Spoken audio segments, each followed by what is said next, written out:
Greetings, people of YouTube. What you're about to see is one of the most exciting 10 minutes or so that I've spent in a Battle Royale match. There's no sound in this bit because I was still having a conversation with Chizopath on TeamSpeak, and I removed it not to, not to have some like random conversation happening in the beginning of the video. So you can see I'm going to open pretty late here, and the first about 10 to 12 minutes are going to be happening in this naval base. And my commentary is going to be to a minimum. I'm just going to let you, enjoy the video and experience it.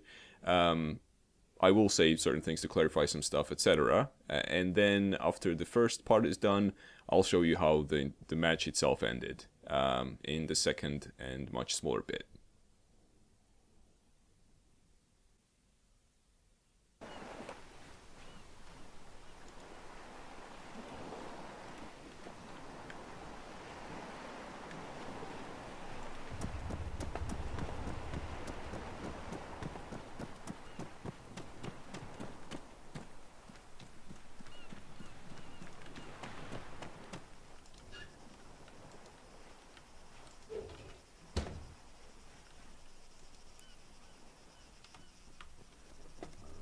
Footsteps.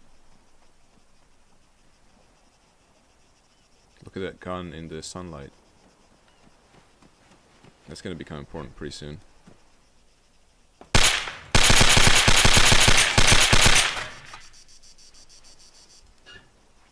And this was our client number one.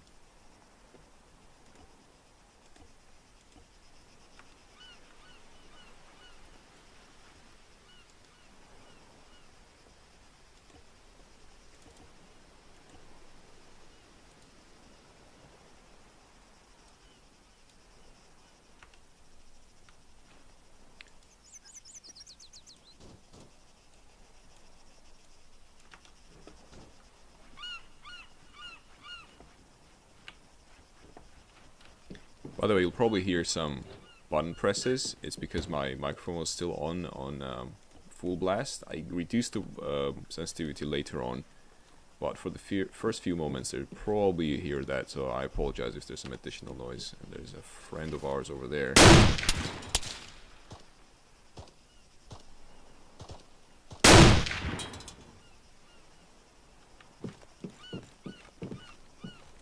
I don't know if you noticed, but the guy who was running actually jumped into the water.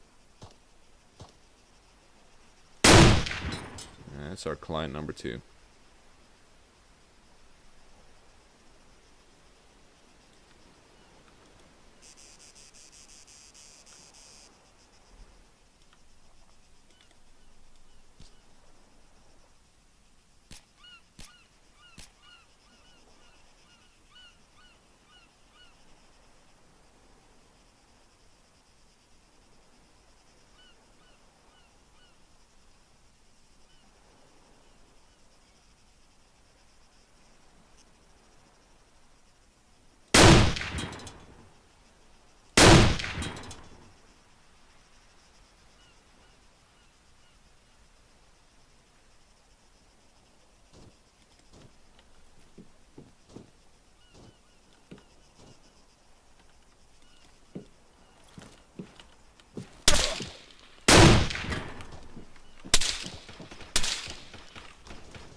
I think that guy up there didn't really like me that much. I can't imagine why. Client number three.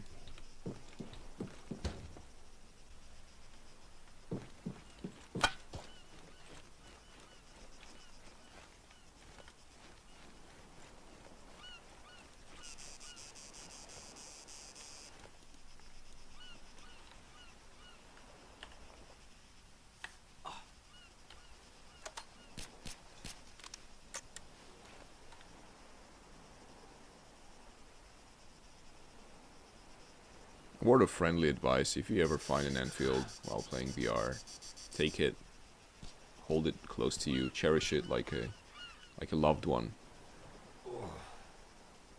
It's a great gun, and I think it gets enough fame and respect that it deserves.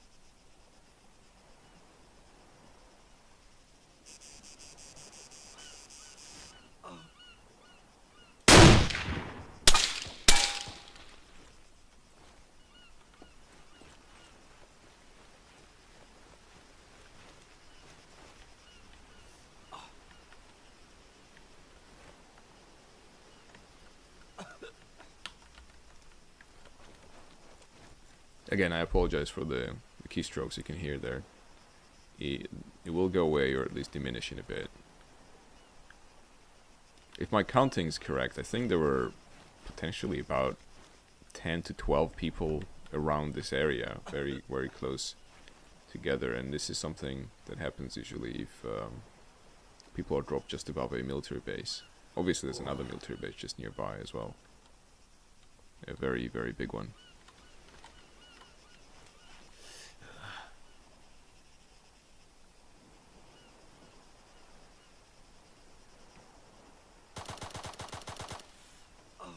That was fun.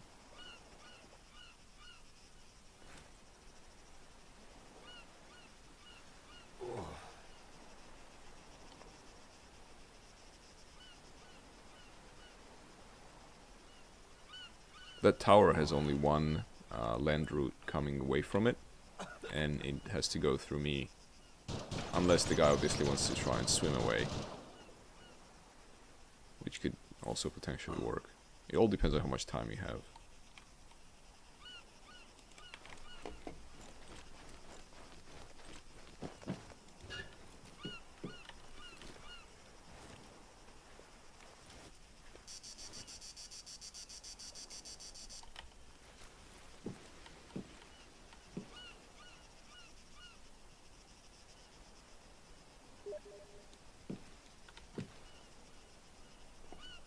Oh, that's that's Ed saying he wants. I told him that I killed a bunch of people.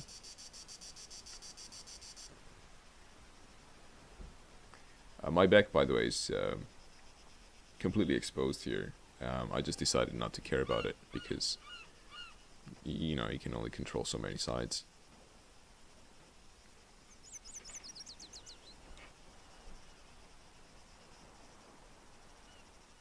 You can see that I'm aware that the guy is still up there. And he's looking for me. He's trying to bait me out, make me shoot him so he can see me, so he can know where I am. But here, he has the disadvantage, not me, because you will have to leave that place sooner or later. And it's a very difficult place to leave. That's the reason I didn't go there when I landed in the base and I went over here.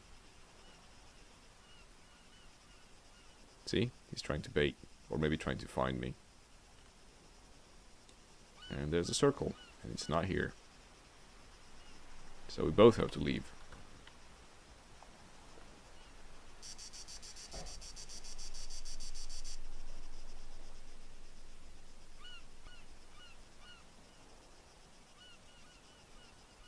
At this point I decided that I would rather try to hunt this guy down than win the game. So, decided to be very patient. Look, there's guys still landing? What the hell is going up there? I just noticed that there's parachutes up in the sky. Unless they were like really strange birds. Anyway, so I decided to wait for this guy to come down. Even if that meant that I would die from the circle.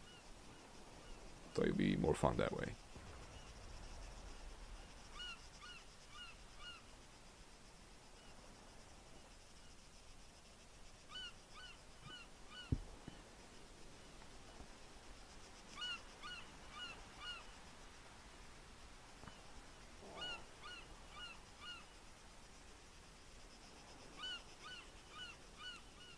Those look like parachutes, don't they? What the hell is that? So strange. I never noticed that when I was playing the game. I was watching the tower. Yeah, there's two guys just kind of spinning in the air. Oh, there's the guy who left the place. By the way, I left all of this in, like the entire length, because I wanted to show you how long it takes, usually, to wait someone out. And it's a lengthy process, it's a bit boring, takes patience. But most of the time, not always, but most of the time, ultimately pays off.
It's our client number 4.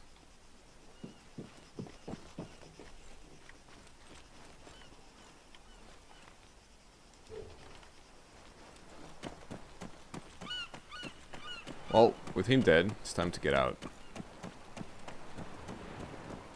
It's quite a far way to go. Client number 5.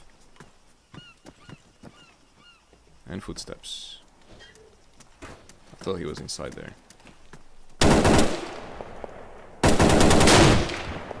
And that's client number 6.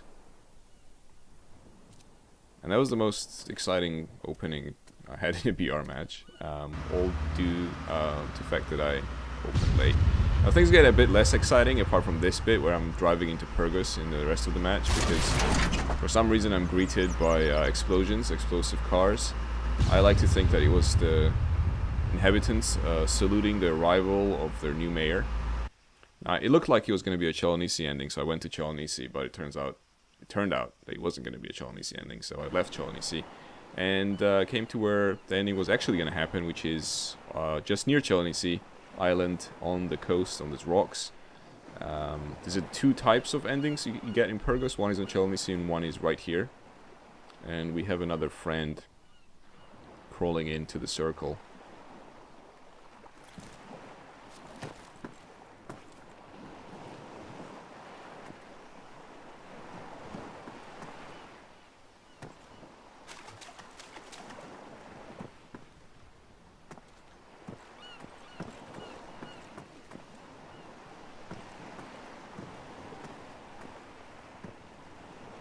Turns out you can't climb that, but I was tall enough.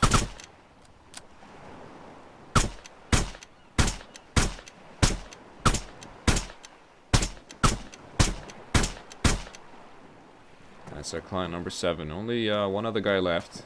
Usually, if there's 3 people left and you kill one, and there's only one other left, that's pretty bad, because the last guy knows where you are, roughly.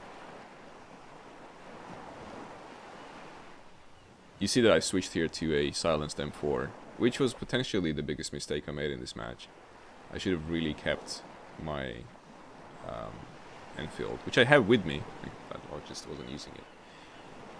Because I could have probably one-shot that guy, and it would have been easier for me in the next encounter, which you are about to see.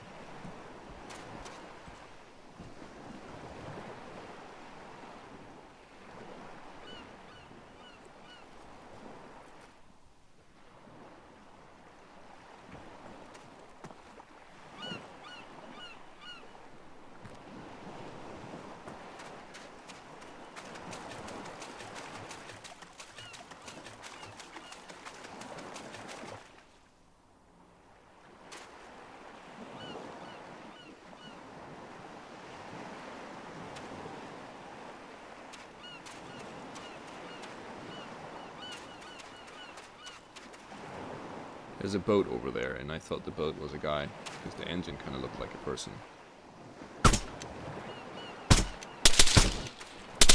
The guy was next to the boat. The guy was not the boat, and the boat was not the guy. It can be a fatal mistake, often.